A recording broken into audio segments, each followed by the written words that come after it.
Well, welcome everyone to this Advocacy in Employment panel discussion where we've assembled an extraordinary group of autistic adults to share their lived experiences in employment and the workplace. Now, in this session, we'll not only explore those employment experiences, but we'll also shine a light on how our panel has advocated for themselves and others in different work environments and industries to improve workplace practices, processes, culture, and employee wellbeing. So first up, let's get to our panel and introduce Aparna Kommineni is a social impact entrepreneur and autism advocate from the USA. Aparna is passionate about driving change to transform the day-to-day experience for vulnerable people and adults with mental health issues by using technology innovatively. Well, thank you so much for joining us. Welcome. Thank you.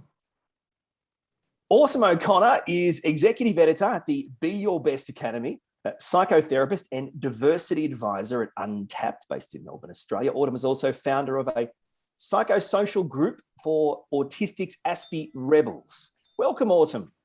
Hi, it's good to be here.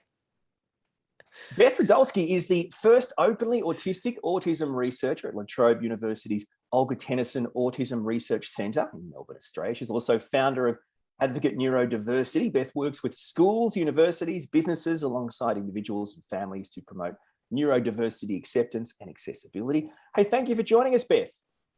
Thank you so much for having me. Paulette Penzvalto is the engineering program manager at Google. You may have heard, just search them, in Android safety and privacy. She's also a disability advocate and accomplished opera singer from the USA. Paulette featured in the Silicon Valley's business journals 40 Under 40 for 2021. And more importantly, though, she's worked as a wild bird EMT, specialising in the handling of raptors and birds of prey. She also has a certificate in bread baking. I think that we should have led with that, but that's my opinion. Paulette, thank you for joining us. Good day. Thanks for having me. I'm really glad to be here. This is a humbling panel to be a part of. Some great leaders and advocates here. Be watching out for birds. Tammy McGowan is the owner of Square Hole Training and Consulting based in Adelaide, Australia. Tammy is an experienced coordinator and trainer with a history of working in the non-profit industry and a strong focus on disability advocacy, social inclusion, and person-centered practice. Tammy, thank you for joining us. Thank you. It's great to be here. Vanessa Castañeda Gill, she can say it in the correct manner, second, is the CEO and co-founder of Social Cipher, an AT&T Aspire Accelerator Fellow and autistic advocate from the USA. Now, Vanessa and her team at Social Cipher develop story-driven video games that give neurodivergent youth a safe, accessible, empowering space to apply and understand social, emotional skills. Apologies for saying your name like that, Vanessa, but thank you so much for joining us. You did perfectly. I'm excited to be here. Thanks for having me. Paulette, I'd like to start with you. Given your wealth of experience and your clearly incredible career achievements, I'd love to get your insights on how advocating for neurodivergent people in different work environments and industries has, I guess, evolved over time. What have you made progress with, and what have you struggled to make progress with in this advocacy space? So when I first started out working, I didn't really know much about the whereabouts of other folks who had a similar condition to mine, or autism specifically. And when I started at Google, there was a small fledgling group that had been started called Autistics at Google. And I thought that was pretty fascinating because it let me meet with and engage across different areas of Google with people who were like me. And one thing that I noticed was it was predominantly very male heavy, cis male identifying individuals. And the marginalized genders tended to be in the minority.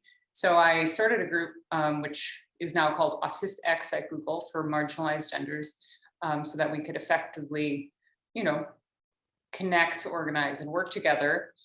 And as a result of that, we've managed to make some pretty good progress internally in the company, working with some of our senior leaders. They've been kind enough to talk to us and consult with us on our experience, and have even at our recommendation implemented some OKRs. There's a wider group called the Disability Alliance, which we belong to. So we're able to all work together, and we now have some OKRs around disability, and we just launched an autism hiring program at Google very recently through our Google Cloud division. And so we're seeing a lot of really great progress and awareness internally. We even had a disability themed banner up on our main building at Google that we were able to take some pictures in front of. So we have a lot of, I would say, autistic pride, disability pride that is inherent in our culture now that has really scaled and grown. One of the challenges that I've struggled with, and I think this is universal to most companies, I'm an engineering program manager, so something I care a lot about is data. And it's very difficult to gather that kind of data internally because this is very sensitive information, people's identities and disability status. So I think I've spoken across the Autism at Work Roundtable to a lot of companies who struggle to really quantify the needs of individuals like me.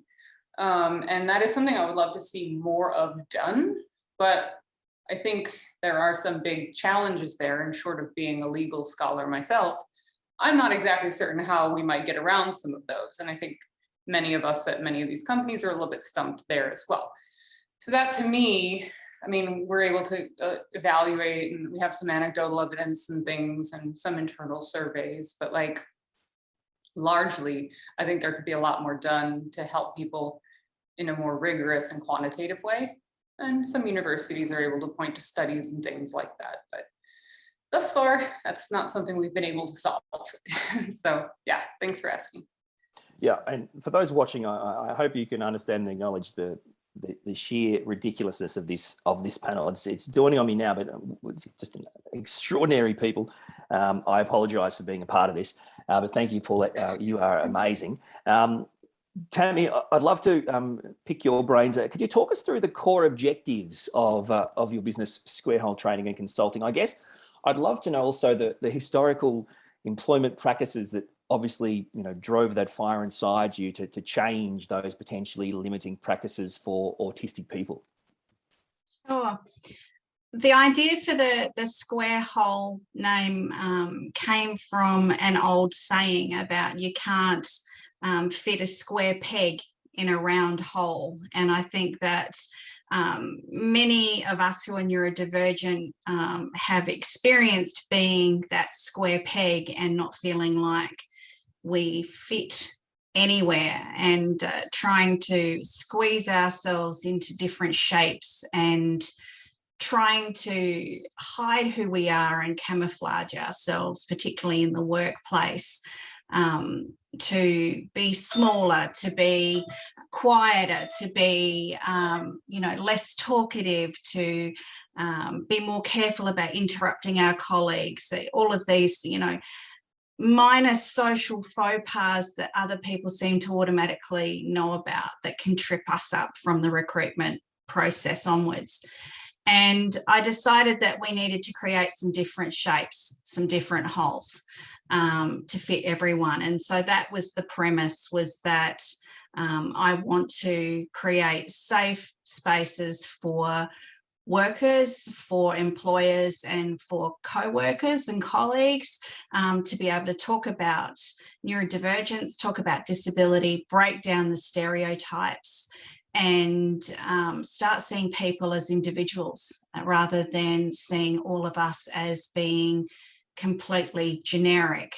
I found that once you start looking from that person-centered perspective, that and you find things that people have in common with each other, you can start breaking down some of the barriers that we face in the workplace. I also want to promote autistic people as employees and ensure that we are visible and comfortable about being visible in the workplace, because I think that it is really important, particularly for children and young people, to be able to have autistic role models and know that they can also achieve the things that they want to.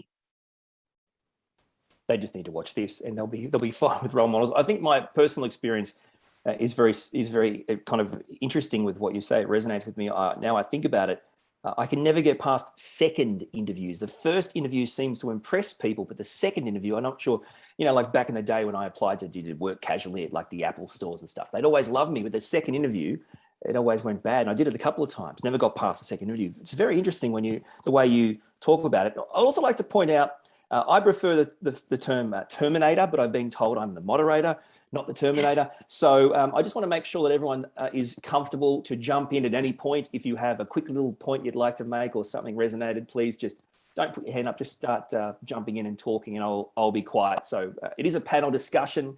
You don't have to wait if there's something that's popped up. So hopefully everyone feels comfortable to jump in if they have something to say, but we'll move on now. Aparna, you've been driven by a passion to change as well. It's obviously a theme to improve the experiences of autistic people. Now, this is something I heard you say. When you say autistic employees are often the first people voted off the island, what do you mean by that? What contributes to that as well? And I guess how can it impact on the mental health of autistic people? Well, thank you for the question. And I'm referencing a study that I believe is available. And I don't think it's just one, it's many studies where they've actually followed autistic people in the workplace, right? And I want to specify there's a certain bubble of autistic people that I'm referencing, right? A subset of population who I think are represented on this panel, right? We pass, right? So we're not visibly autistic, right? We don't present in a way that people quickly understand. So we are in the workplace, and what happens is they've shown studies where typically autistic people are, first of all, I'm gonna give you the history, and this isn't gonna be as well put together of an answer, but I just kind of want to take you through the journey. The first thing is Drexel University actually did a study, and the statistics were 85 to 90% of college educated autistic people are unemployed. Now, they didn't specify whether it's graduates or just in general, right? But let's just, even if they're graduates, that's a staggering amount of people who are unemployed. College educated autistic people actually have the highest unemployment rate of all disabilities. All disabilities, we have the highest unemployment rate, right? So number one. Number two, what does that mean, right? And you were talking earlier about interviews. It's not just the interviews. It's also, once you get past the interviews, how do you make connections? Because in order to have a career and get promoted, you have to have your champions. If you are already different, and we already know autistic people communicate differently. So people sense that you're different, even though you don't. There's an immediate like, oh, okay, they're different. So you don't get that champion who's going to advocate for you. You're not building those relationships. So when, quote unquote, the shit hits the fan, you need someone who's going to stand up for you. That doesn't happen. So they've shown autistic people who have been, college educated autistic people employed, there's a chronic cyclicality of unemployment and underemployment. So typically 2 years you're employed, you're laid off, you're fired, and then you get a job. And typically most people are underemployed. You never see autistic people in leadership, even though they're capable. It doesn't happen because we don't do well. Like, for example, gaslighting happens. Politics, like think about work. It's a Game of Thrones, right? And autistic people are like, what?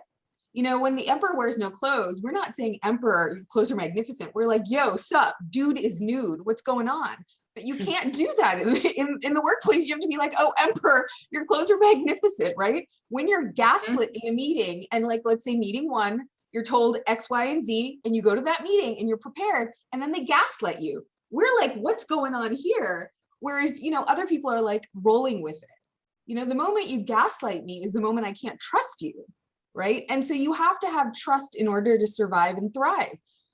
We don't have that. We don't have trust with other people because they don't connect with us. So it's constantly, you feel undermined, you feel set up for failure, either systematically or individually, right? So how are you going to have someone who's going to vote for you? Think about Survivor, which I loathe in every fashion because it's so awful, right? And you think about it, somebody has to vote for you to stay. Who's going to vote for you to stay when you're not able to build a relationship because you don't even understand the game that you're playing? how many times have we gone into meetings thinking everyone's here to do the job and tell the truth? We're not even thinking, oh my God, they're going to undermine somebody because they have politics, or they're not really going to help them because you know what, we're all evaluated on a bell curve. Even though they say collegiality and teamwork, if you're evaluating on a bell curve, that's problematic, right? Those are two very different things. So no one's really going to help you and you don't realize it. You're really going in all in. And then everyone's playing that game of, I'm going to help you, but not really because I want to look better than you. Or, you know what, I'm not really interested in helping you because I've got a project that I want to advocate for and I'm going to undermine you. Whereas you're thinking, we're all in, we're going to tell the truth. We're going to all work together. We're going to do what we're paid to do. That doesn't happen, right? No matter what companies say, it doesn't happen. Fun fact, I believe it's 20% of CEOs are sociopaths or psychopaths, right? Or both, right? I think that's underrepresented because I think I seem to work with them all the time. It's like a magnet, right? I don't know what it is. So that's the thing that really concerns me. And the reason why I'm trying to change things and I'm starting companies because I couldn't take that cycle anymore for myself. And I didn't want other people to suffer. And even just as an entrepreneur who's trying to start up, you have no how hard it is to figure things out on my own. I learn differently. And now at least I have the power to say, I'm autistic. I need you to explain it to me in a way that makes sense. If I'm telling you I don't understand, it's because I don't understand. I'm not trying to be difficult. I need you to explain it to me. And what that does is it's given me a sense of power. Like you don't get to undermine or gaslight me anymore. Either you're on board or you're not. And just on that, Aparna, when you ask to have it explained again, they shouldn't just repeat exactly what they said slower. Yes, exactly. And literally, I'm like, that doesn't make sense to me. You need to explain it to me in a way. And they can't do anything because it's so politically incorrect, right? Like, what are you gonna say to me now? Like, right? It's like an airtight situation. The moment I drop that autistic bomb, it's like they're in a corner and it's literally, I know it's bad. It's like a thing of beauty, right? Like every time we've been cornered, now it's like, nope, you're not going to do that to me, right? And it's just so empowering. And that's the whole thing. It's like, I don't want other people to ever experience what I want. I want to build something, not just to make it better for like my clients. I want to make it better for people like me. So if they want to work from home, they can. And if they're just like, I want to do the job that I got paid to do, yeah, right? No mean people allowed, no gaslighting allowed. Play Game of Thrones on the weekend. We pay you to do the work, right? Like that's the thing that I want to actually bring into reality. So that was awesome. A lot. I want Aparna's first book to be called Dude is Nude because I'd pay money for that. My first book is How to DJ Your Way Through Life because I feel like lyrics from songs will get you everywhere, right? Oh, like yeah. Someday I hope to be able to say to the people, like, thank you for being the wind beneath my wings. To everyone who undermined me, thank you. Or hello from the other side, right? Like, yeah. Well, I mean, Aparna, I think your passion is a thing of beauty. It's astounding how similar we all are in what we're all about. And I think just a quick thing before we move on, the metaphor about Survivor, it dawned on me that the one thing I don't get about employment and Survivor is alliances. Without alliances, you are voted out. It's not just, so this is where I can resonate with that point, because why would I spend my time at work trying to form alliances? I'd spend my time at work working. And the idea that people would form alliances to me is pathological. It's like, what am I working with psychopaths? What am I, alliances? So yeah. Now let's get to Vanessa, your team at Social Cipher. Well, it's an astounding idea. They're all about empowering neurodivergent youth to apply and understand social emotional skills through an immersive virtual world. And with regards to governmental and organisations in Australia, I would hope that they will start to work out how they can deliver this in Australia. But I'd like to talk about your own insights here. Do you see your younger self, Vanessa, in the autistic people that Social Cipher helps? And why is mentoring and advocating for autistic youth so important to you? Yeah, that's a great question. And the answer is 100%. I see myself in all the youth that we work with. We have hundreds of neurodivergent playtesters for our video game platform. And in everyone, I see a little aspect of myself, and also an aspect of the journey that I've been on, and the elements of that journey that I want them to be on, and then the others where I just really hope they never experience what I did. Much like what Aparna was saying, like, I don't want people to experience this journey and the hardships on it. And so that's why I'm doing something about it. And that's also why I'm doing something about this. I had a very, you know, I would say sort of typical kind of journey with my autism and how I grew up with it. I was diagnosed at 14. I was really bogged down by the stereotypes, the lack of representation, feeling like I was a broken person, honestly, and that there was no way for me to connect with people. At least that's how it seemed. And for me, I hid my diagnosis for 6 years. I suffered from many mental health issues. And I just thought that, yeah, this wasn't for me. And I was going to get someplace, I don't know where, on my own. And of course, that didn't work out. And I realized that I had to learn what worked for me and just try to work with that. And I started actually getting into video games and music and movies, and that's really what helped me better understand myself and how I interact with people around me. And it was what made sense. And from then on, I started to realize that there was nothing wrong with me. There was, I just learned very differently. I wasn't ever some kind of broken person. I was just a different person, and that was totally fine. And that's why, you know, with Social Cipher, we are doing all of this work to make sure that it's not about conforming to the neurotypical social skills of everyone else. For us, it's about learning what makes what trust is to you, learning how to advocate for yourself and how to understand and embrace your own identity. It's those kind of internal social emotional learning skills that help you figure out who you are and figure out what your relation is to people around you and how that makes you feel, that we really focus on. And I think that that's incredibly important. It's incredibly important not only to, you know, be advocates for these young people, but to teach them from a young age, especially in the middle school, high school age, which is where we target, to start advocating for themselves. Because as much as we're all out here, you know, trying to change things and make a difference in a world that is not built for us, there unfortunately still going to be places where, you know, we can't be there, and these folks are going to have to speak for themselves. And we're hoping to raise a generation along with all of these amazing people of folks who can advocate for themselves and hopefully eventually won't have to do it so much and so hard. Yeah.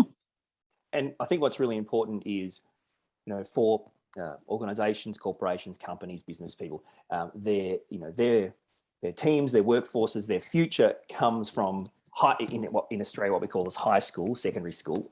And this is the kind of the target demographic of what you're all about. And in Australia, I'm not sure what it's like in the US, but I guess there's an opinion that once you go out of primary school into high school, the supports provided, you know, by the government, by organizations for autistic people are kind of, all right, you're in high school now, catch ya, see ya, you're good. So a program like this, you know, being rolled out to high school age, you know, to teenagers in schools and I think is critical because it will actually provide, you know, a neurodiverse workforce that are prepared once they get to uni, to college, to TAFE, to whatever, and then to enter the workforce. As opposed to what we've all gone through, which is completely unprepared. I think everyone is basically on the same page that the core of what we're trying to do is make sure people don't suffer like we did. So I think it's this is just a quick not plug, but a quick direction. Okay, we want to know about Social Cipher. We want to get more details. What do we do? How do we do that? Sure. So our game is actually available for teachers, counselors, mental health professionals. You can get it at socialciphergame.com and just press the Get the Game button. You can also follow us on Twitter at Social Cipher, and that's really the best place you can do it. Yeah. Okay. I would expect you to be hearing from people momentarily. Okay, so let's continue now. Autumn, your advocacy comes from a passion which you talked to us about about helping people grow, making a difference, unlocking a love for learning. You want to do something meaningful for your time on this planet, and you lead a creative team in education program design for neurodivergent people. Can you tell us a bit more about that? Also, how does that actually translate into better employment outcomes for autistic people? Okay. Well, it's sort of a two-part answer. So essentially what we do is a life skills program with a range of different topics that do look at social and emotional learning. And we've even got something on video games in one of our first subjects, just reinforcing that idea that video games do teach. But the life skills learning process is, yeah, it's interesting. Okay, so we've got a curriculum which has a range of different topics in organizational skills and emotional intelligence and money and other areas that are actually helpful for daily independent living. And they're really, I think they're really good. I really like what we do. I really believe in it. All of the work that we do is written, illustrated, edited, and designed by a whole neurodivergent team, which makes it really unique, I think. Sorry, for me, part of answering a question is putting things into order, and that executive function is always challenging for me. So this is a conversation between autistic people, and that goes without saying. So people watching this just have to deal with that it isn't a neurotypical conversation. That's not your problem to apologize for. Yeah, but but continue, please. Okay, so I'm kind of thinking like a sandwich, right? So the bread is the neurodivergence, and then there are all these ingredients in there. So life skills written by the peers, created for the peers, they're the two bits of bread, yeah. So from the learning, there is the work that we give to people, which is the life skills training. But then there's this other part of the experience, which is that I look after the team of neurodivergence. So when we talk about better employment outcomes, we're kind of straddling both things with Be Your Best. So the top part of the bread is giving the life skills training, which does help autistics and other neurodivergents in employment, but also in life. You know, they're life skills. And because they're written by neurodivergents, it doesn't have this kind of researchy, I mean, even though we've got research in there, it doesn't have a sort of like medical overtone, like you're broken, you better behave in a certain way to fit in kind of overtone that a lot of courses have, and particularly courses that generally are in emotional intelligence or in conflict resolution or in time management. All of them are written by neurodivergent people aimed at neurotypical people aimed at neurotypical people. So it doesn't take into account our strangeness, I guess, you know, like the weirdness of being autistic, of being ADHD, and kind of playing into that. So our work, it's complicated. It's worth just generally people going to beyourbest.academy as a website, and you can see what we do. A range of courses, the weird and wacky topics that we managed to fit under there. Like we talk about understanding the chaos in your mind from a physics point of view. And that can be really helpful for people who really do experience a lot of disordered thoughts. Finding an understanding of the butterfly effect, for example, and applying that to their mind will actually help them. So these sorts of things, I seem to have, there we go, I'm back. I was like, that's a horrible place to freeze me. Anyway, back onto the other side of it. I know you said short talking, but there's just so much to fit into this sandwich.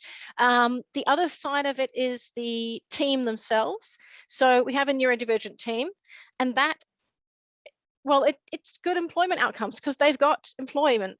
You know, like, so we're employing neurodivergent people, and it inspires them because of the work they write about, the work they edit, the work they illustrate. So they're, even the illustrators, you might think, oh, they're just putting together a picture. They're not. Our illustrators are reading the material and applying the art to fit the material. So they're often learning the material while they're doing the art, right? And that helps them gain greater confidence in themselves. Plus just having a job, yeah? And much like Aparna said, having a job where they actually can do the work and I reward them for doing the work, you know? And that's also part of it. You know, all of our team are virtual. I don't think I've ever met any of them, maybe one or two, just randomly, but I've never met any of them, and their work is great. We talk over email. Sometimes we do a Zoom meeting, which is really weird. And you're like, oh God, you look like that. You know, like you never even really put in your mind what they might look like. It's just that they do such amazing work. And then you're like, oh, you've got purple hair, you know, like but it's really cool. So by connecting with the team and allowing them to be themselves and allowing them to have mental health issues and express whatever comes up for them as it comes up. And, you know, if one of the team says, hey, you know, I've had a death in the family, we actually created recently a grief and loss program as a course to support them. And the same thing is, you know, you're having issues with time management, we give them our time management course. If they're having issues with emotional intelligence and self-awareness, we give them our self-awareness course. So there is this constant support to fit their well-being into the workplace, because I think that it really is, it belongs together, you know, like you can't have a good workplace without a connection of like self-understanding and calmness in yourself, because you're supposed to be there to work. And yes, work is great. We should focus on work, but we can't focus on work if we've got depression or if we're feeling anxiety. And we just let people have that space, and they, I don't know, they just produce fantastic stuff. So. Absolutely. Look, I suggest you do your own time management course before the next question I ask you. Anyway, well done. Now, Beth, I'm absolutely fascinated by what you've been doing. Your research and academic work as an openly autistic person, but more importantly, I think your research and knowledge of you were talking to us about it another time, patterns of inequality and the way we view autistic people through obviously the medical model, which is what Autumn was just talking about, rather than the social model, and I guess how it's endlessly valuable to employers. Could you unpack that for us and explain, I guess, the connection to the employment of autistic people?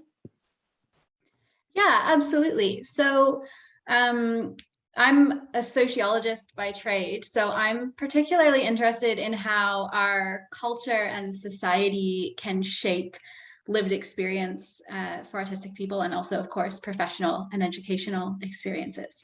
So in terms of how would the medical and social model play into that, it really would shape the meaning that we sort of ascribe to the experiences of autistic people. So the medical model at its most fundamental would basically say, when we see these staggering statistics for unemployment, that's because autism is a medical disorder and autistic people are inherently biologically incapable of work. They're inferior to a neurotypical person and a neurotypical brain, and therefore they are going to experience more unemployment as a result of that.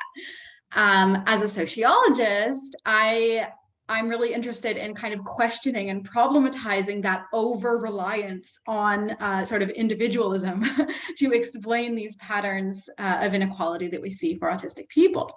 So the social model would really question, how are society and culture shaping these experiences? Are these statistics also influenced by society's incapacity or inability to include autistic people in workplace culture, institutions, policy, and so forth?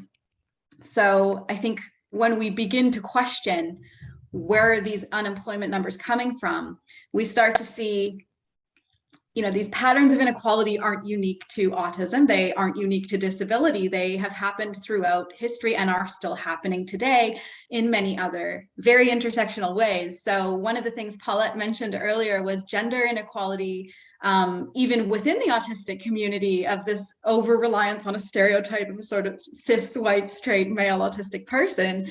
And Aparna spoke about, the importance of alliances and allegiances, but how neurotypical people are often unable to engage with autistic people without over-relying on neurotypical cultural norms. So I'd be interested in saying, what can we learn from patterns of inequality that shape these experiences for gender, race, ethnicity, religion, sexuality, and so forth? And can we use those understandings to also improve our understanding of autistic inequality in the workplace, and also the intersectionality of autistic inequality in the workplace?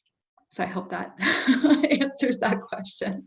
Absolutely. So in other words, we've got a long way to go. We've got lots of work to do in this space. Yeah, absolutely. And even when we do this work, we need to be mindful that this is not a sort of one size fits all approach, because what's going to work for an autistic person with white privilege or male privilege isn't going to work for all other autistic people. Like, for example, if you're a woman in the workplace, the importance of fitting in with social norms isn't just fitting in with neurotypical social norms, it's fitting in with gendered social norms. And if you present with autistic characteristics like differences in tone of voice, differences in eye contact, that's not just going to be read in terms of your neurodivergence, that's going to be read in terms of your gender as well. So while an autistic cis white male that fits the stereotype might be read as autistic, an autistic woman might be read as bitchy, bossy, and will experience inequality in the workplace at the intersection of gender and neurodiversity. Yeah.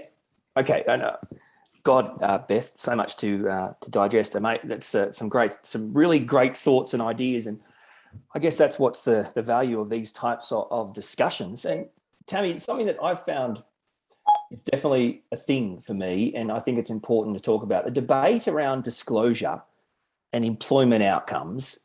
I think that it's just become a hot topic. It's increased in intensity. So what are your thoughts on autistic people disclosing to employers that they're autistic? And what advice do you have for, I guess, both the potential employees and the employers around the best practice way of approaching disclosure?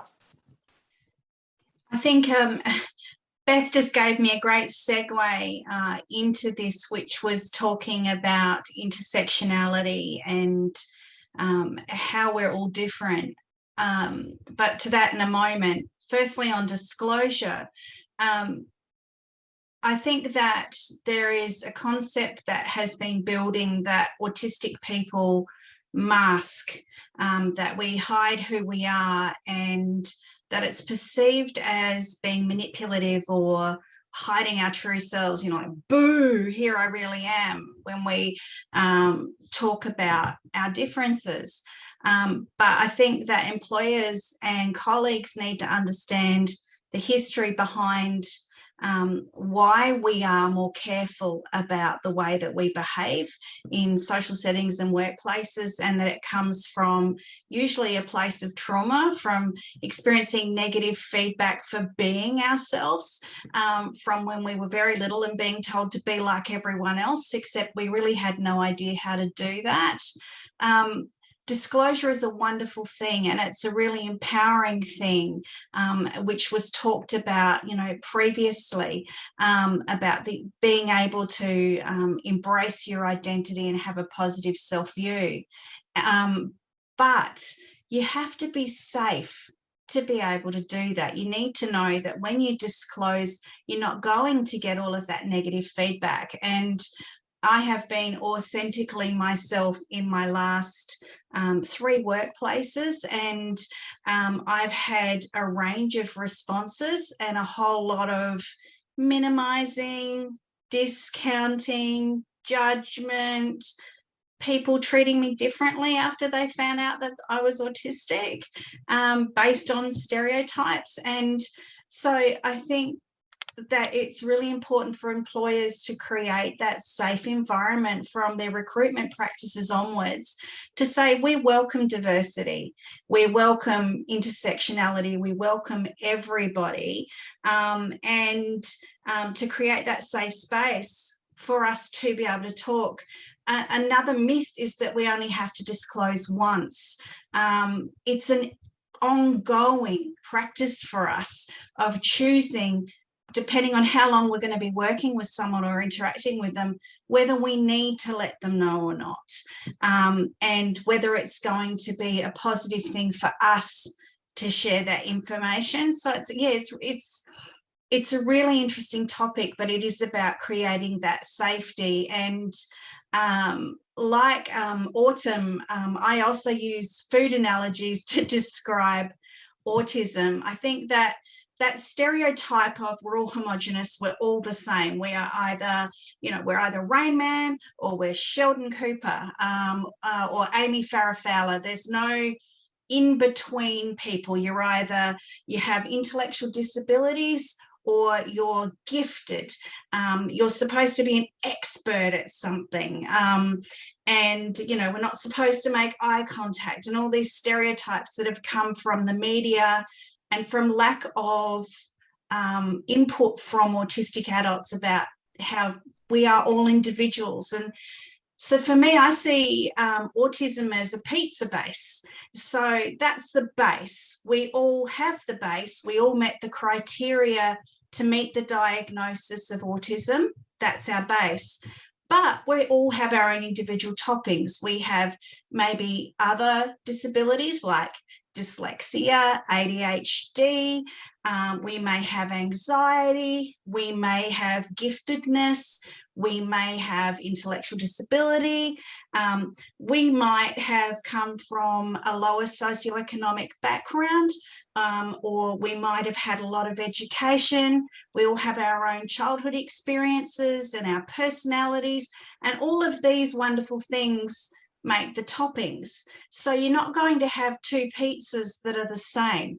So, ideally employers prepare themselves and their workforce to be employing pizzas with a variety of toppings, and that they make a point of getting to know each individual, find out what their toppings are, and how they can make that person comfortable in the workplace, because we all want to feel safe. I mean, if you think about what do we want from work? Why do we want to be employed in the first place? To share our skills, to share our knowledge, to make the world a better place, to get along with people, to feel like we're a part of the community.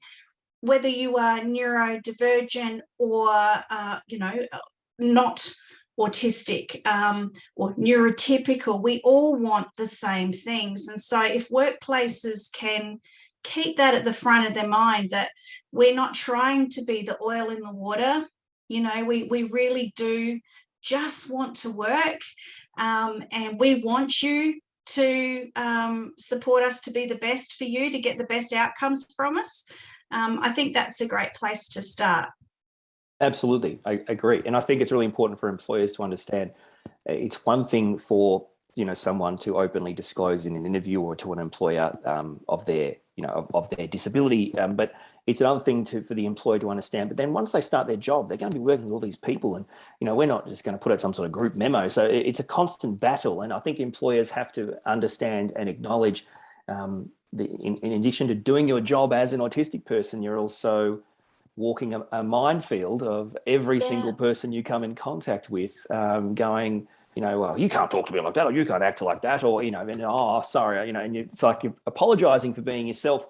I think employers have to understand and acknowledge there's real challenges.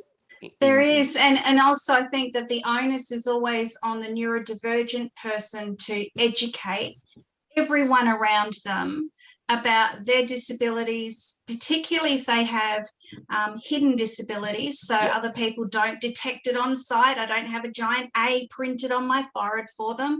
Autistic, okay, got it. And so I think that it would be really wonderful for workplaces to work with us and create those safe places so that we know who we can talk to if we're having a problem, and we have people around us who can, you know, vote us onto the island or keep us on the island, and that it's not about political games, but gee, it's great to have a heads up about this is how meetings work here. You know, Absolutely. this is how we write reports here. Here's an example. When we're meeting here and someone raises this, watch my cue for when you should respond. You know, all of those things are helpful. And I think that if everyone just understands that there is a presumed knowledge in every workplace and we're not going to know it, and just help us out, help us get comfortable, and then you'll have fantastic work from us. And let's talk about that. Let's talk about those conditions. Paulette, just in your view, in your own personal opinion, what do you think best practice should look like regarding what we just talked about, employment conditions, environment, opportunities, and management of autistic or neurodivergent employees? Can I jump in really quick? I'm so sorry. I just wanted to touch on something that Tammy said, and I just want to put it out there. You talked about disclosure, and I was diagnosed last year, so this is something I don't understand, ABA therapy that kids have, right? There are a lot of parents and it's controversial, and I don't really understand it, but I kind of have a gist of it. How is it that kids growing up are supposed to feel okay about disclosure if they're told to not act the way that they're naturally inclined to? How is it that they're supposed to feel empowered and strengthened when they're constantly, I don't know if it's shame or told what they're doing naturally is not okay. Like, at least I have the luxury of ignorance, and then, you know, it's almost like it's like a zealousness, right? Like suddenly you're going to be empowered. They don't even have that. It's almost like it's broken down. How does that even work? Sorry, and I don't want to hijack it. I just wanted to understand that, because I don't, and I imagine a lot of people don't either. And I think on that exact point, Paulette, the idea that you're taught from a young age to assimilate, to blend in, to come across, I guess, exactly like your neurotypical peers is kind of, I guess, is that kind of where we're at the moment with regards to the kind of employment conditions, and I guess why we're kind of picking your brains about what best practice conditions would look like, because like Aparna said, there's a focus from an early age of assimilation and blending in and coming across indistinguishable. Right. I think there's a few different ways of looking at this. There's going to be more of an executive view, which is optimally having someone like at Microsoft, a Jenny Leigh Fleury, you know, OKRs at the very top, which are called objectives and key results for those not familiar, which are those strategic benchmarks that the company is committed to, and including disability or neurodiversity in those benchmarks. You know, having that key voice at the very top, so that accessibility and disability inclusion, including neurodiversity, becomes a launch blocker, becomes something that is taken extremely seriously from the top down, can be very beneficial. Obviously, that is a very senior level hierarchical change. Not every company has that sort of structure in place, but it can be very valuable. Also, if you're starting a new company, if you're a startup, try and build that culture in early on so you don't have to retrofit. And then certainly then there are other perspectives. I mean, there's an ERG level, and anyone, at least at Google, can propose and start an ERG. And if there doesn't exist one for support of neurodiversity or autism, that's a nice place to start as an individual. If you're a company thinking about inclusion, you can have something like, a friend of mine just launched some best practices for disability inclusion. She included autism within that, obviously working with Untapped or different organizations that might have some trainings that pertain to disability to help unbiased managers and individuals who might be doing hiring. I think that's pretty critical. One of the things that kind of gets my goat is that often we focus on, when we think about autism hiring, what I see is that we just hire a bunch of job coaches to help the autistic people function, which I think is actually quite the opposite. I think we need to coach the managers and the folks who don't understand neurodiversity to be more accommodating. I rarely have seen a person with autism struggle and fail independent of a biased system.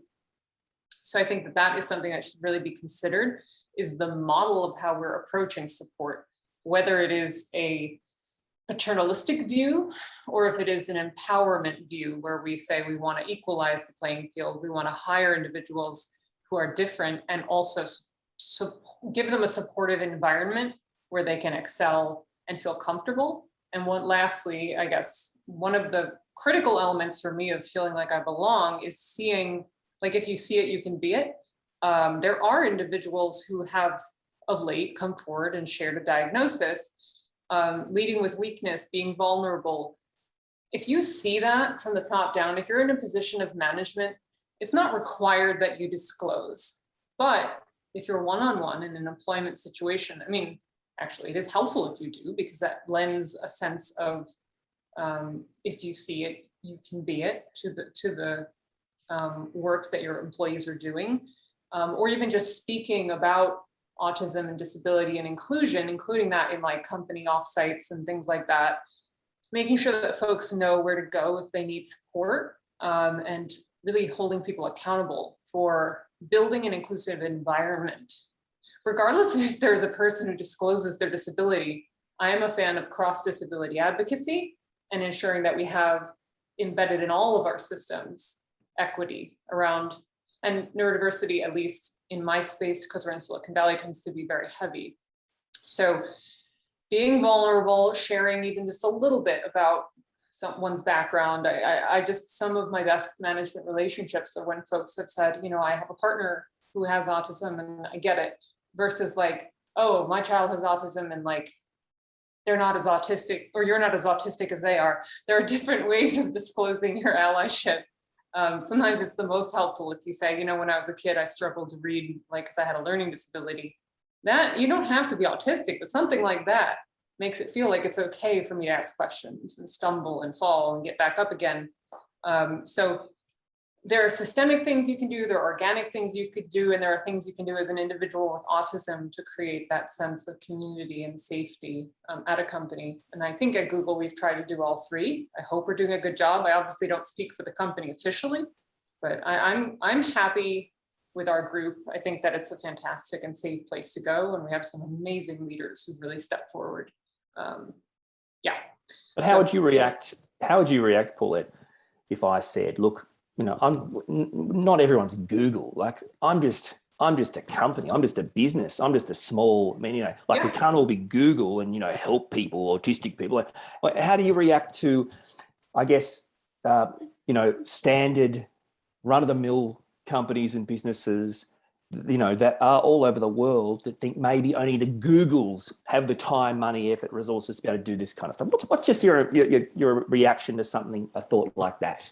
I mean, I would say that pretty much everything I just described doesn't cost any money. You know, it doesn't cost any money to stick disability into your company objectives. It costs no money to step forward and say, hey, I have this diagnosis, or we in this company, we prioritize disability inclusion, to expand your hiring pipelines, to include disability pipelines, even to some extent to consult and partner with some of these organizations.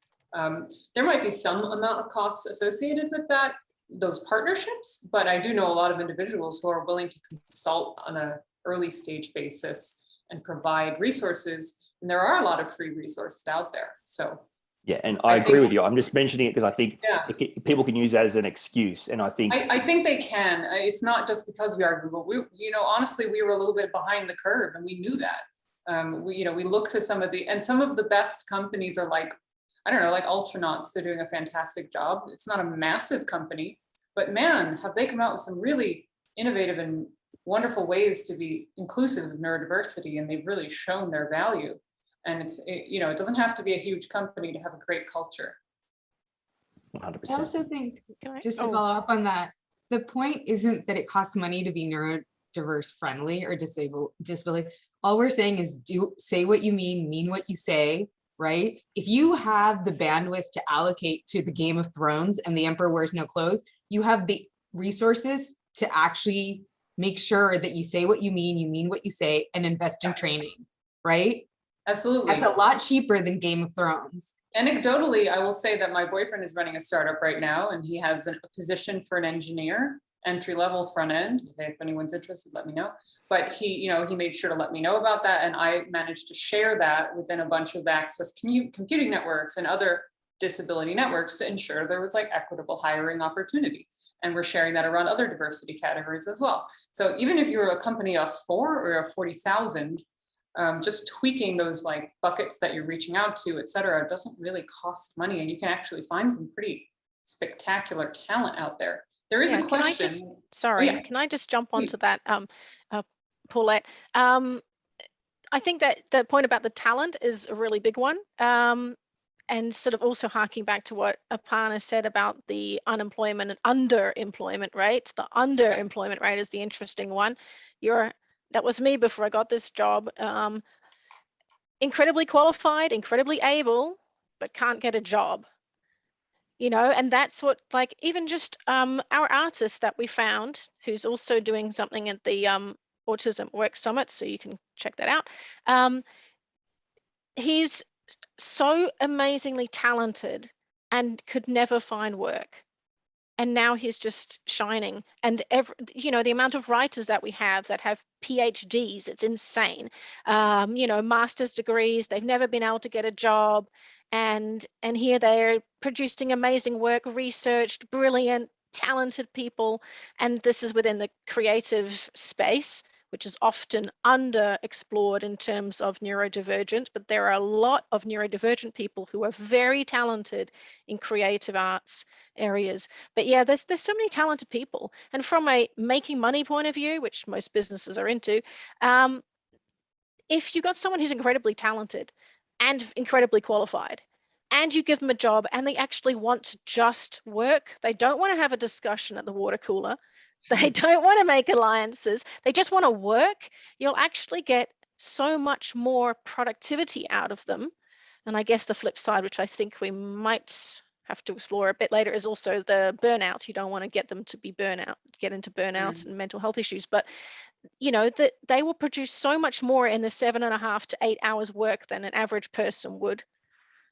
That's going to hit some, good KPIs there. Mm-hmm. Agreed. Vanessa, as a autistic advocate, that obviously often the most effective way of reaching people is to be open and honest about your experiences. And let's talk about it from an employment point of view, because I think these insights are really critical in seeing the person rather than the disability. And you've spoken about the anger and self-hate you actually had for yourself growing up and how you weren't, I guess, accepting of your diagnosis. Could you share with us some of the traits, some of the things about you that you hated so much and that you had to overcome, how you actually got over that? And I think it's a really great insight for employers to understand, what's going on in this invisible disability. Sure. So one thing that for me that was really huge, that was definitely impeded my ability to really like myself again and be able to be okay with myself, is the fact that I just masked for so long. And because I felt that I had to fit in with all the neurotypical folks, because I already knew that I was different, and I felt that I needed to fit in as much as possible. It turned me into a really big people pleaser. And so instead of having more of a healthy mindset, like what we teach in our game, of, not everyone's going to be for you, and that is okay. And you're going to have to, get along with that and realize that you're not going to be like for by everyone. I went the exact opposite way, and I masked super hard for years, and was devastated when someone wouldn't like me and would take it incredibly personally, right? And if I, made any little mistake, I was like, oh, they're gonna know that I'm autistic. And I had that, and I felt that even into my years of the early years of this venture, right? Where I was 23 years old and I was at a networking event and I had accomplished all this stuff, and I was still like, oh, what if they find out? What if they and I think I had a moment too where, I'm running a business for autistic folks, and I am an autistic person. There's not really I kind of have to disclose in order to explain like why I'm doing this business, right? And there were so many times where, you know, I would get sensory overload and I'd try to push through it so that no one would discount me because I was autistic. And I think it stemmed from when I was younger and just an absolute people pleaser and constantly trying to holding myself up to this impossible standard. And when I first started Social Cipher, it was difficult because I really came into it, unfortunately, with this idea that I was trying to fix my past self. And yes, I was coming in being like, I don't want people to go through what I went through, but I was going about it the wrong way, right? I was going about it being like, I want them to all conform and make sure that everyone's okay. I want to fix them. And of course, I started talking to neurodivergent folks. And as I started to remember, like, write the story of Ava and bring up the story of my own main character for this game, I realized that I didn't want her journey to be fixing herself. I wanted her journey to be actually falling in love with herself and realizing that she's a more than capable and incredible individual. And she's also not going to be for everyone, and that's totally fine. And so that's where I realized that, you know, it was through writing this story for other neurodivergent youth that I realized that I was telling my story all wrong. And I was telling stories about myself completely wrong. And I realized that it was never that I was, you know, stupid or annoying or lazy or all of these, or broken or incapable, all of these things that I told myself, right? It was that I was a young person that was doing the best I could with the knowledge and resources that I had in a world that wasn't built for me, right? And that was really it.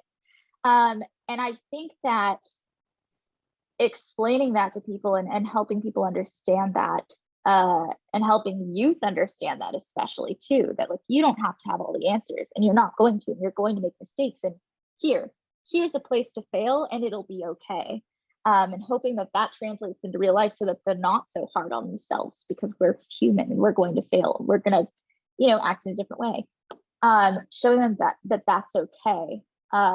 It is really just one of my biggest missions and something that I'm still trying to teach myself every day. Well, I think, you know, you're an extraordinary person. And obviously, thank you for being so open and honest. I really appreciate it. Now, Beth, you work with businesses, among others, to promote neurodiversity, acceptance, and accessibility. I'd love to know, what are the takeaway messages, people that are watching now, what are the takeaway messages you'd like employers to know, to implement, to embrace promoting that neurodiversity, acceptance, and accessibility? Sure. So I think this is good timing for this question, actually, because I've been wanting to sort of touch on a lot of points that other people have made, like some really excellent topics that other panelists have brought up. So I'm hoping I can kind of summarize a few of other people's points in responding to this question, because we all have very important things to contribute to this answer. Go ahead. But I think, you know, overall, the key message that I would send to employers really kind of comes back to these themes we've been discussing of masking and passing as neurotypical. And I think it's really important that employers don't see neurodiversity employment programs as ways to kind of like bring autistic people up to speed and teach them how to work as if they were neurotypical, and that we need to move away from that model, right?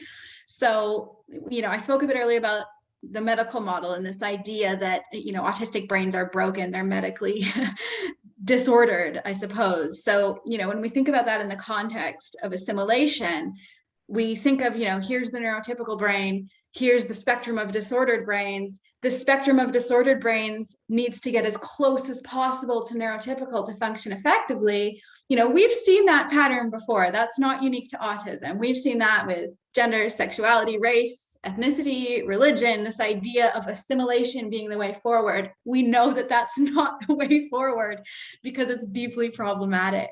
So I think, Tammy spoke about this idea of not just disclosing once. Aparna spoke about the importance of, not teaching autistic people that masking is the only way to be successful. And I think, in this context of assimilation, it's important to say, autism is not an invisible disability. We think autism is an invisible disability. It's not. Autistic people, unmasked, uncamouflaged, are visibly autistic. I would say, I'd go as far as to say we're a visible neurominority group, right? Autism is made invisible through oppression and social inequality, and these things cause masking and camouflage. This is assimilation, right? So preach, amen. I agree. I take it all back. This is an important point. Everyone take note of this. Thank you. But so I think where I was trying to go with that is speaking to what Tammy said, that you don't just disclose once, you disclose or choose not to disclose all the time. And masking is the process of choosing not to disclose all the time. Body language, eye contact, tone of voice, facial expressions, how you present yourself, what you're wearing, and there are moments where you slip and you don't pass, you don't make the right amount of eye contact, your tone of voice goes back to its natural way of being. And in these moments, you could be having a shutdown, you can be having non-speaking episodes, you can be stimming, you can be having executive functioning challenges. But if you slip in these moments and the employer isn't capable of accepting and including you as an autistic person, that's going to just create more problems. Masking is linked to burnout, anxiety, depression, and even suicidality, and a thwarted sense of belonging and identity. And research is showing this. So if you're an employer and you want to employ autistic people, the question is not, can someone tell me they're autistic and not lose their job?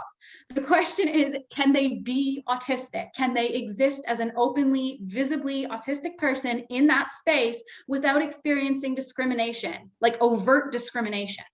So if you want a neurodiversity hiring program, you need to change your culture. You need to change your institutional and cultural approach to providing employment to autistic people. In the same way we think of our employers and companies as gender diverse, sexually diverse, culturally diverse, they're neurodiverse. We need to accommodate for that as a default. Beth, can I just add to that? That was extraordinary. I completely agree with everything that you've said. Ginger Rogers and Fred Astaire are known as being, the greatest dancers. And I know that it's been part of feminist rhetoric for a very long time. Ginger had to do everything that Fred did, but backwards and in high heels. And I feel that describes the autistic experience in the workplace, that masking is exhausting. What it feels like is living in your head and second guessing every single thing you do. You're in a meeting, you're paying attention to what's happening in the meeting, and you're thinking, what does my face look like? How am I sitting? Am I fidgeting? Should I speak? Should I not speak? Did I say too much? It's just this, it's like a constant monologue running in our heads all the time about how to be and how people are perceiving us, that people who don't have a neurodivergent experience cannot understand. It's not as simple as just masking or unmasking. It's about being vulnerable and exhausted. That's the real experience for us. And Tammy, that's such an excellent point. And I think it's really important to note, like, there's this huge conflation and misunderstanding that to pass as neurotypical, to look non-autistic, is to be high functioning, to have mild autism or less severe autism. But the reality is there's a huge difference between perceived functionality in an unequal environment and internal functionality. And I would take the view, functionality is actually accessibility. The level of functionality or productivity that you get out of an autistic employee is directly proportionate to how accessible your workplace is. That's not static over time, that changes over time. So if the times where you would perceive me to be the least severely autistic or the most functional in a neurotypical way, I'm the least functional internally. The exhaustion, the fatigue, like what am I actually using my brain power for? It's assimilation. It's not what I'm meant to be working on. Yeah, and I think everyone agrees from an employer point of view, if what you want is employees who obviously are passionate and productive, the bottom line is if you want productive employees, then you don't want your employees using all their energy, all their mental energy, their emotional energy on simply trying to fit in and not be themselves and suppress. So it's a win-win when you look at it. And I totally agree with Beth. There's this idea that we have a hidden disability, an invisible disability. I totally agree with Beth, and I don't know how we'll ever be able to encapsulate what she said. It's extraordinary. Go back and watch it again. But it's true. If I'm going to be my true authentic self, you're going to know I'm autistic pretty quick. So I think I agree. I agree. It's astounding what we're getting from this panel today. Aparna, you've talked about differences in learning. You mentioned that before, asking someone to tell you again, and I might just do it slower, and the idea that we learn differently. So what do you see as the core differences in how autistic people learn? And I guess, could you offer some effective ways employers can educate, can train, can prepare and support autistic people during this process of learning and training? Sure. I just want to acknowledge, I think earlier in my response, I sounded very, I think I described it as zealous, but militant almost, right? It's at that beginning, having just been diagnosed and feeling more empowered than quote unquote victimized or frustrated. Like, I am grateful to be diagnosed as autism because it's given me a voice versus made me feel invisible, right? And so that translates into, I think, a certain amount of militancy, especially now, right? It's that like new, you're kind of embracing it, and then it kind of slows down, right? So I just want to acknowledge that in answering that question, that there's going to be a little bit of a militancy theme that's going to integrate, or I don't know what the word is, but that's going to permeate my response, right? And with respect to how employers can educate, train, prepare, and support, I think it's just really about understanding training is a good thing, right? Training really is a good thing. Saying what you mean, meaning what you say. Gaslighting isn't a good thing, right? Toxicity or that kind of gamesmanship is not something that we do well in.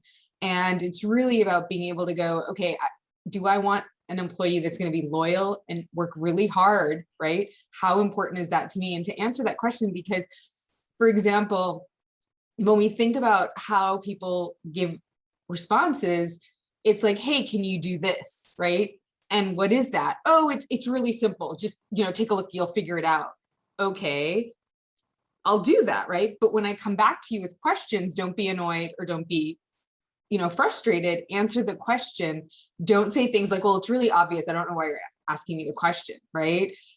I really think about it as, are your instructions idiot proof? And I don't mean idiot in a derogatory way. I just mean in the sense of, no matter who you are, no matter where you're coming from, are there enough guardrails to get that person from A to B? Like, for example, Google's webpage, right? It is idiot proof. There's one place you can enter. There's only one box. So no matter who you are, you're entering it into that box, right? So it's very well designed. And for example, think about a recipe, right? And they're like lukewarm water. What does that mean? What does lukewarm water mean? Like, even gardening, they're like, oh, the soil has to be moist or dry. What does that mean? Right? Like, when I give instructions, I'm like, the water has to be between 105 to 109 to activate the yeast. Those are the level of instructions I expect from you. I'm like, step one, right? And then I expect, like, I was giving my sister instructions on how to help me do something. I'm like, read the instructions. She's like, well, I don't really want to read them. I'm like, right? Like, tell me what to do, help me get there, and make sure that if there's any room for ambiguity, let's eliminate that, right? And then set up a training manual, set up a playbook, set up a set of instructions. Like, I set up this event, right? And the girl last year, again, this is a Game of Thrones situation. I was like, hey, do you have anything from the last event? Oh, I don't have anything from last year's event. I'm like, what? I don't have anything. They told me you did. No, I don't have anything. Okay, well, I'm going to create a playbook. So they've done this event every year for several years. There's no playbook. So I created a playbook. So we have something for everyone, right? And it always blows me away when someone's like, oh, I volunteered for something. And this woman's like, oh, I've been leading this event, this part of the event for years. I'm like, do you have a playbook? She's like, what? I'm like, do you have a playbook? Oh, we change it every year. Wait a minute, you change what every year? The setup, all of that, the planning is the same. Maybe the letters, the theme, right? But that's edit. You're going to have a template. And I was like, oh my God. And then she's like, I worked with John Chambers. And I was like, lady, you took John Chambers down 10 notches. You didn't elevate yourself, right? And that's the kind of stuff, it's like, think for a second. Let's be logical. Let's be rational. And let's be, right, efficient. Let's invest, have a foundation, and then make sure every year we're not repeating ourselves. And that's what blows me away when you were talking earlier about, well, it costs a lot of money. Wait a minute. Does it cost money to be efficient, thoughtful? Because they're wasting so much money by having people who are inefficient and not thinking through, right? So that's the thing for me. It's like, does it really take so much more time to go, instead of lukewarm, between 105 to 109 to activate yeast? It's not that much more, right? And sorry for cutting in, but it's a universal measure. So if somebody new comes into the workplace, whether they're neurodivergent or not, hello, they know what to do. So you're saving time. And if you're saving time, you're saving money. Okay. Yeah. Like, that's the thing there. If anyone's ever curious, there's a recipe for Stella Parks in Serious Eats Levain cookies, right? And these are like super thick chocolate chip cookies, and everyone loves them because they're very, very good, and my father's favorite, right? And the beauty of this recipe isn't just that it's a great recipe. She tells you cream the butter for 8 minutes, 4 minutes, and then you're going to scrape down. And she tells you why. She'll sit there and go, if you don't scrape down, here's what's going to happen. For every single step of the way, she's like, this is why you do this. This is why you do this. And that's the whole thing. It's like you're kept, like your guardrails are right there, right? No matter what you're going to do, it's there. And when you do it, it's a game changer, because you're not just doing it, you're doing it, especially for autistic people, right? Like, I will tell you, when I don't know how to do something, I can't do, like, it takes me a lot to get there because my confidence is lower than everyone else. So I really have to psych myself up to do it. And then if I fail, it's stressful, right? So if I don't know what I'm doing and then I'm going to follow directions and I get there, then it gives me confidence. It doesn't take it away, right? Can I just sort of jump in as well? Like, I mean, you were saying, so I follow a recipe that makes cookies, right? And I thought, well, there's a perfect example, recipe books, right? Once you know how to make the recipe, sure, you can do whatever you want. You can be incredibly creative in the kitchen, you can even make it your job. But it means that if you did say, oh, I'm going to make your creme brulee, and then, Tammy's like, I've never made creme brulee. And I'm like, oh, it's easy. You just kind of throw it together and then you sear the top with a little gunny thing. And you're like, what now? Then you just get the, if you get the recipe, you know what to do. I mean, policy is one of the things that I think is really big. And certainly if you're starting your own business, draw up your policies. Even if you have no one in that policy, related to that policy, if you've got in your business, draw up your policies. It should be the first thing you do, so that everything builds on top of the policy. It makes so much sense. I love what you're saying there. I totally agree. I also want to briefly chip in on what everyone said. And I think, Aparna, I think it was you earlier who said there's a lot of gaslighting of autistic people in professional environments. And this is the exact type of situation where that gaslighting can occur. And I think I've had an experience previously that kind of highlights that in this example. But the workplace was, try not to give too much away, but it was sort of it was a workplace where when things go wrong, they go very wrong. If you mix the wrong ingredient in, things are going to go very wrong. And there was an autistic person who the workplace felt was interjecting and asking too many questions too frequently. And they were convinced this was because they weren't reading the social cues in the room that they were talking too often. So they had stereotyped this autistic person and almost kind of gaslighted them into being the problem, when it was quite clear that the simple solution would be to circulate a good plan with good instructions prior, rather than expecting every single person in the room to keep up with the same pace. And instead of evaluating their own culture for that, it was the stereotyped autistic person for not reading social cues. So I think, again, totally support what you're saying, like clear instructions, calibrated, precise approach, and it's good for everybody. And we can get away from stereotyping people and blaming them for problems that are probably cultural. Now, Autumn, as a psychotherapist and founder of the psychosocial group Aspie Rebels, is there a misconception amongst employers that autistic people are mentally fragile, volatile? And how can a workplace actually impact an autistic employee's mental health, both I guess, positively, but also negatively? Okay, well, I think some of this has been talked about already, but one of the things that I really want to talk about is, there is a misconception. In Aspie Rebels, I've been running the group since 2015, and at the moment there are over 700 members, and amazing, over 700 people in Melbourne are autistic, and joined our group. And the events that we run, so I'll just sort of explain a little bit about it to put it into context. So I run social events, but they have a therapeutic overtone. So it means that I can lead the group, and any kind of feelings or challenges that come up for the autistic person in the group are supported and held, which is what we use in therapy. It's held. You hold the feelings, yeah.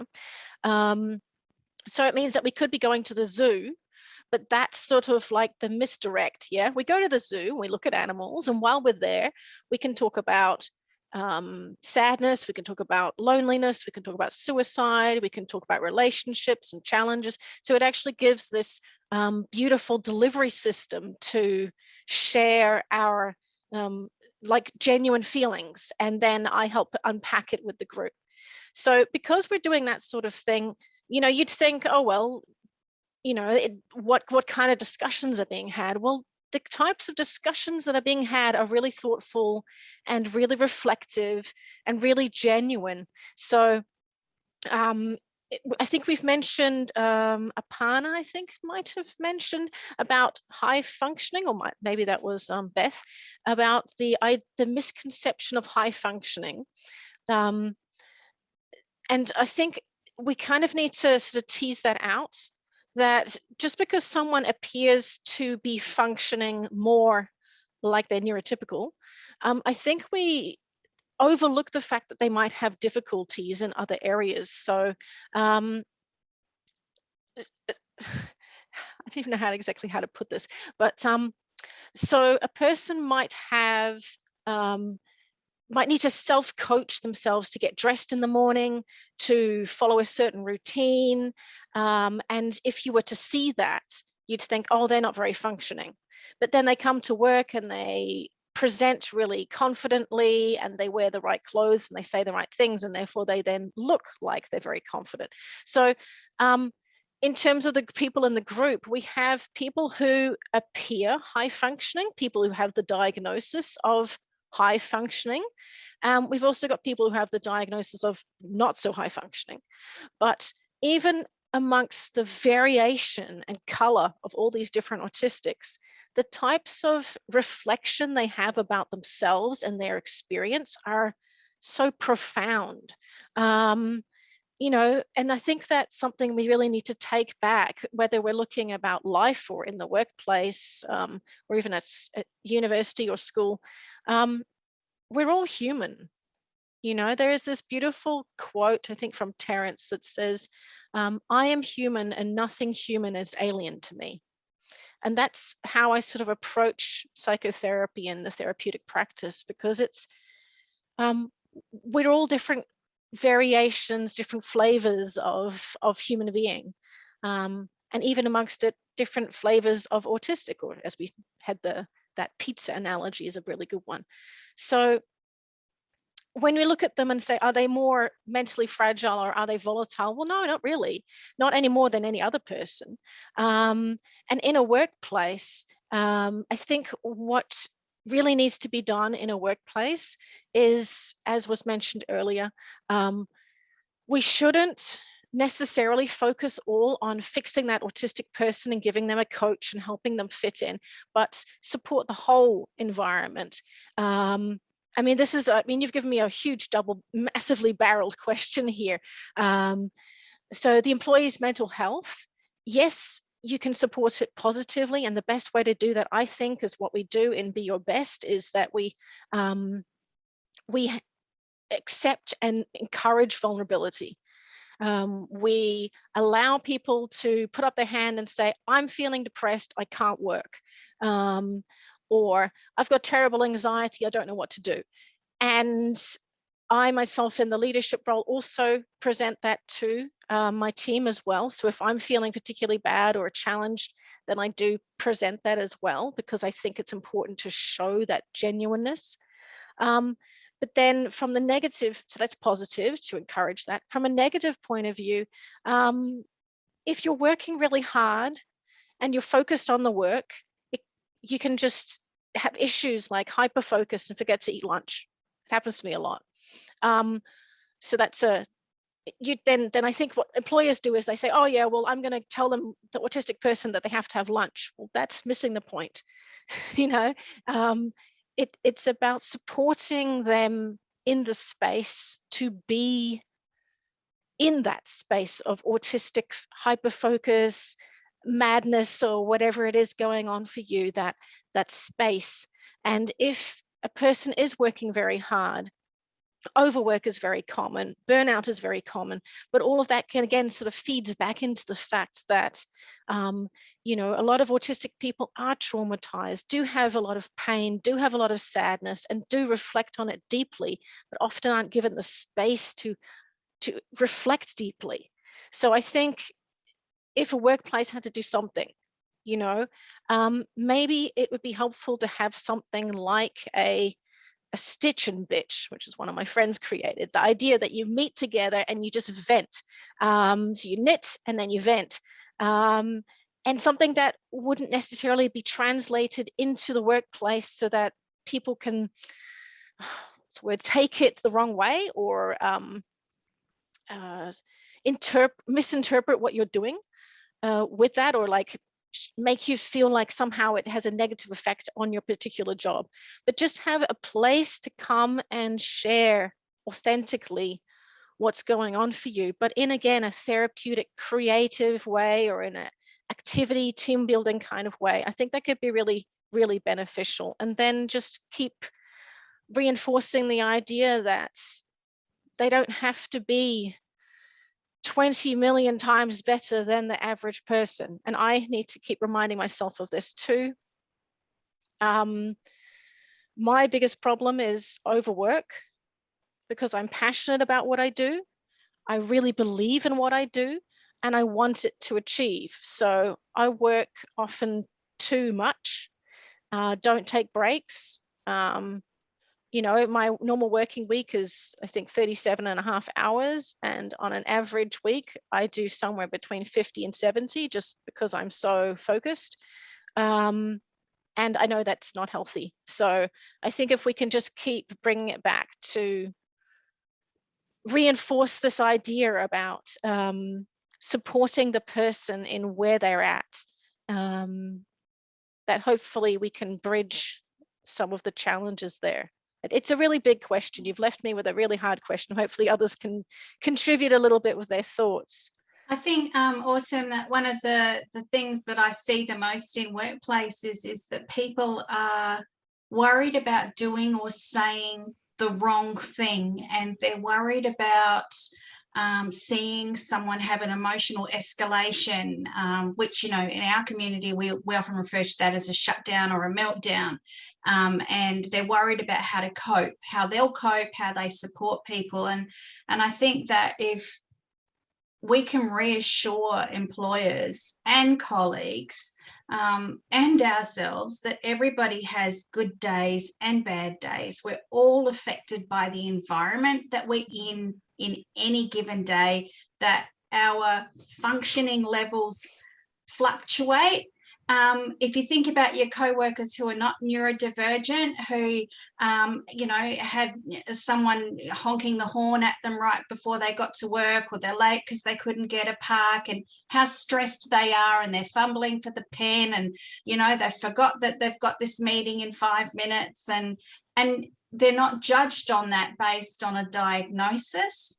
And so, I think that, again, it's about creating that safe environment and just saying, well, look, we all experience fluctuating coping levels, and, make it safe for a person to say that if I have an escalation, it can look like this, and this is what I need for you to do to support me so that I can get back to my baseline. And like you said, being able to have honest conversations with your managers and say, you know what, I'm not okay today. Can I work from home, or can we get me into a quiet room today? Or, if I'm in an open space, I need my sunglasses and headphones today.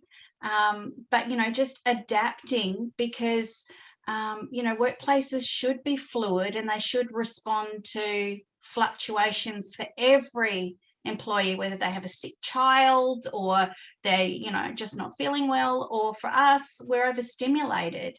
Again, it's universal measures, but it's taking that fear out that we are more dangerous or volatile, and we're going to throw a computer, and we're going to, I don't know anyone who's done those things. What I do know, and from my own experience, is people feeling really embarrassed and ashamed about looking vulnerable in front of people.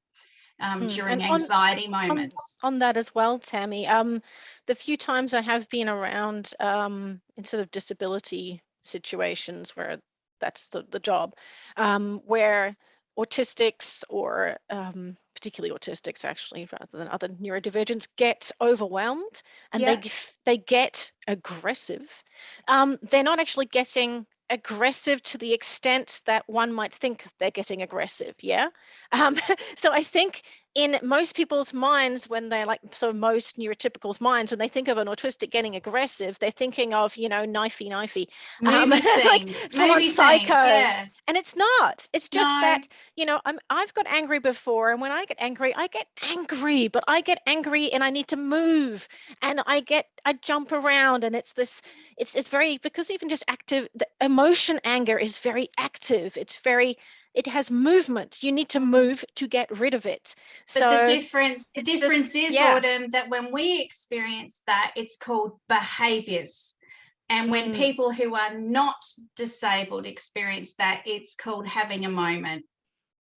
Can I jump in? And just one of the things I think about is the the crux of the situation, like the trigger, right? Like, we're talking about how do we deal with it, but we never acknowledge the triggers, right?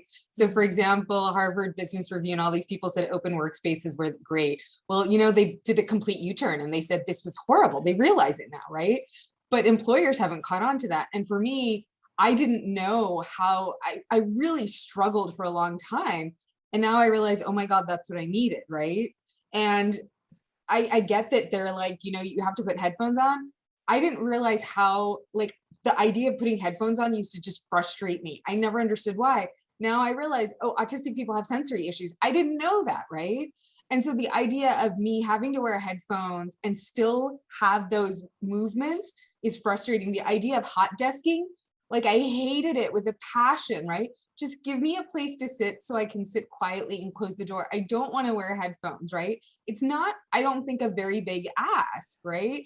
And I think these are things that you can do, or allow the employee to work from home for a couple of days, right? And give them that balance. But not only that, from an environmental, but from an interactional aspect, just telling people and saying, we're going to say what we mean and mean what we say, right? Like, why do we go into meltdown? Why do we feel gaslit? Because other people are communicating in a way, and that we're being, or it feels like we're being set up for failure. And so I always kind of want to go back and say, well, what was the trigger? What's the culture in the environment that's triggering this, right?